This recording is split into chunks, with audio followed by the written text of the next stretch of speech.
काही दिवसांपूर्वी ना मी अशी पोस्ट वाचली होती, तुम्ही पण कदाचित ती वाचली असेल, की बायका ह्या कामासाठी बाहेर जातात आणि कामावरून परत आल्या की पुन्हा त्या कामाला लागतात, कामासाठी जातात आणि परत कामावरच रुजू होतात. तर किती अभ्यासपूर्ण पोस्ट केली सांगा बरं. वा वा, मला तरी आवडली. कोणी ना आपल्या कामाविषयी असं मनातलं बोललं की आपल्याला आनंद होतो ना. म्हणजे आपल्या कष्टाचं काहीतरी कोणतरी दखल घेते कष्टाची, याचा आनंद असतो. बायकांना कामं सतत असतात, काय करायचं सांगा.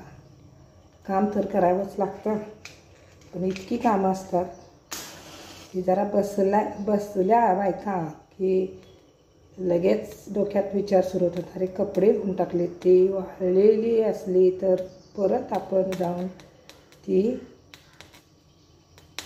अरे ह्याला काय झालं, हे ओला हात लागल्यामुळे हे लागे ना व्यवस्थित, तर ती कपडे लगेच आपल्याला घरी जाऊन घडी करून व्यवस्थित ज्याची त्याची ज्याच्या त्याला व्यवस्थित ठेवावी लागणार आहे. आता पेटलं, ओला हात लागलेला माझा, त्यामुळे ते पेटत नव्हतं. तर छान वाटली मला पोस्ट, ती आवडली मनातलं. बघा मी तुम्हाला सांगितलं तर तुम्हाला असं वाटते का की ही तुमच्या देखील ही मनातली पोस्ट होती. आणि आता कामं करायची तर आनंदानं करायची, अशी पण करायला लागतात, तशी पण करावी लागतात. हां आले बघा, लगेच प्रचिती साक्षात्कार आलेला आहे, दूध आलेलं आहे. मग मॅडम म्हणून आवाज आला, तर हे असं. तर चला आता कामाला सुरुवात करायची, पण विथ स्माईल, हसत खेळत काम करा, काय पर्याय नाही. आणि कामाचा आनंद घ्यायला शिकायचं, एकच ऑप्शन आहे आपल्याला, कामाचा आनंद घेणे. तर कसं काय झाले सगळ्यांची दिवाळी करून. दिवाळी झाल्यानंतर छान साडी नेसा, नटा म्हणा, फिरा, कुठेतरी ट्रिपला जावा, रिलॅक्स होऊन या. आणि परत बाहेर जाऊन आलं ना, परत घरी आलं की कामाला लागायचं. आपलंच घर आहे म्हटलं काम तर करायलाच पाहिजे ना. आज बनवायचे आहेत चकल्या, त्यासाठी हे सगळं सुकवून ठेवले. घरघंटी नावाचा जो माझ्या घरी गिरणीचा प्रकार आहे, त्यामध्ये हे सगळं भाजून दळून घ्यायचं. थोडी दिवाळी केली. आमचं कसं डाएट केलं नसतं, त्यामुळं जास्त दिवाळीवरती आम्ही फोकस करत नसतो, विशेषतः खाण्यापिण्यावर. बाकी काय, दिवे लावणे, कपडे घालणे, छान छान कुठंतरी बाहेर फिरायला जाणे, असा प्लॅन असतो. परंतु खाण्याच्या बाबतीत जास्त रिस्क न घेतलेली चांगली. तर हे सगळं आता आज दळायचं आहे, भाजून घेणार. लास्ट आयटम राहिलेला आहे हा. आज मी भाजणी करून आमच्या घरी घरघंटीमध्ये दळून घेणार आहे. आता माझी वेळ झाली नाश्ता करण्याची. नाश्ता म्हणजे नट्स, पपई म्हटलं पिकेल, पण अजून इथं हिरवे आहे, म्हणजे कच्चे आहे, 2 दिवस लागतीलच. गोड नाही लागत, दुसरं काय नाही. हे कडून जर अशी कट केली तर आपल्याला वाटतं पिकली, चला एवढी कट करू, एवढी, पण नाही, गोड नाही लागत. प्रचंड गोड आहे तुमच्या पपई, टेस्ट पण टेस्ट आहे. चला तर मग काय, आता हे आहेच, हे आहे. आणि प्लस मला सगळ्यात व्यवस्थितपणे चावता येतो तो म्हणजे पेरू. तर हे ही 3 फळं खायची, मग आपली सकाळ सुरू करायची विथ नट्स.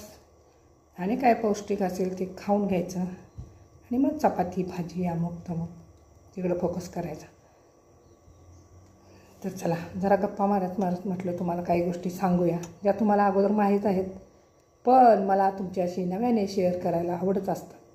तर आपण मगापासून स्त्रियांच्या कामाविषयी याच्याविषयी बोलतो आहे, परंतु एक गोष्ट आज ह्या कलियुगात सुद्धा घडू शकते, आणि ती सोशल मीडियावर इतकी व्हायरल झाली, इतकी व्हायरल झाली की काय विचारता सोय नाही. आणि तुम्ही पण सगळ्यांनी बघितल्या.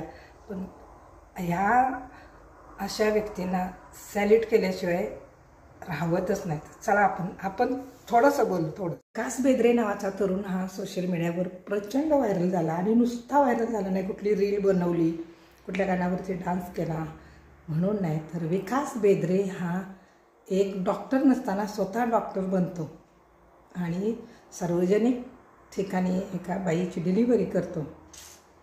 तर विकास बेदरे हा रेल्वेमध्ये एका स्त्रीला भेटतो, जी अशी स्त्री जी अवघडलेली आहे, जिच्या पोटात दुखायला लागलं म्हणून तिच्या आईवडिलांनी किंवा तिच्या सासरच्यानी कोणीतरी असेल तिला रात्री हॉस्पिटलमध्ये नेलं. आणि परत येताना हॉस्पिटलमध्ये डॉक्टर म्हणाले की अजून डिलिव्हरीला वेळ आहे, म्हणून ती बिचारी परत यायला लागली ट्रेनमधून. तर अचानक तिला पुन्हा डिलिव्हरीच्या कळा यायला लागल्या आणि कुणीही नव्हतं. तर हा विकास बेदरे नावाचा तिथं देवदूत उपस्थित झाला. आणि आता पुरुषांना तर काय, आता बघा डॉक्टर असते तर ठीक आहे, पण हा डॉक्टर नाही, काय नाही, एक सर्वसामान्य माणूस, ना डिग्री ना काही. तर हा तिथं जातो आणि म्हणजे मला प्राऊड फील होतं आहे असं सांगताना सुद्धा. तो ट्रेनची चेन खेचतो, ट्रेन थांबते आणि पटापट लगेच, आता ॲम्ब्युलन्स तर लगेच येणार नाही, डॉक्टर पण लगेच येणार नाहीत, परिचारिका तरी असं कोण लगेच येईल. तर म्हणजे अडचण होती. तर त्यानं काय केलं, त्याची मैत्रीण दिव्यानी देशमुख ही डॉक्टर होती.